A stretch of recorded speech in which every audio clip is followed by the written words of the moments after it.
Hi, it's Paul Sullentrop and Bob Lutz of the Wichita Eagle. We're here in Sioux Falls, South Dakota, where Wichita State defeated Memphis 71-56 at the Pentagon. Bob, first, people probably watched on TV, but let's give them a little feel for this kind of unique area, unique arena, the atmosphere. What'd you think? Yeah, I liked it. I liked the floor. You know, the parquet element of it kind of reminded me of the Boston Garden a little bit, and great atmosphere. The place was jam-packed. A lot of Wichita State fans really felt like a home game for the Shockers. Yeah, Shocker fans traveled well. I think the big story is going to be Wichita State's defense, especially that perimeter defense. What did you see from Ron Baker and Fred VanVleet and Takeo Cotton? How are they just disrupting opponents? Well, they explained it pretty well after the game. You know, you got three perimeter defenders like that, and it makes it very difficult for Memphis or whomever the Shockers are playing to try to get the ball inside, try to penetrate off the dribble. They're just so good at defending every type of offense they see that poor Memphis, 24 turnovers. How many traveling calls on the Tigers? It must have been 6 or 7 at least.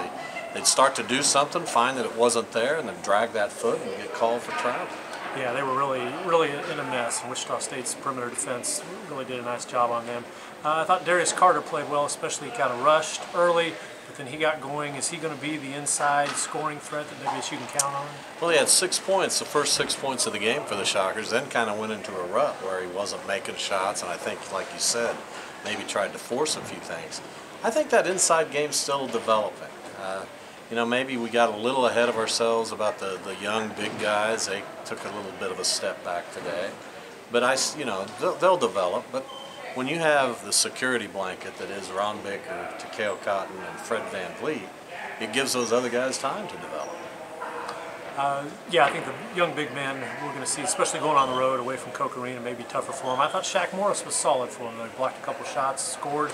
Is that encouraging that he continues to give them some solid minutes? I think so. You know, Shaq is a guy that seems to be getting it and made a couple free throws, which I thought was huge for him because he's got that big body. He's going to get fouled a lot, and if the reputation starts to get around that he can't throw it in the ocean from the free throw line, he's going to get fouled even more. But yeah, Shaq Morris is an intriguing player.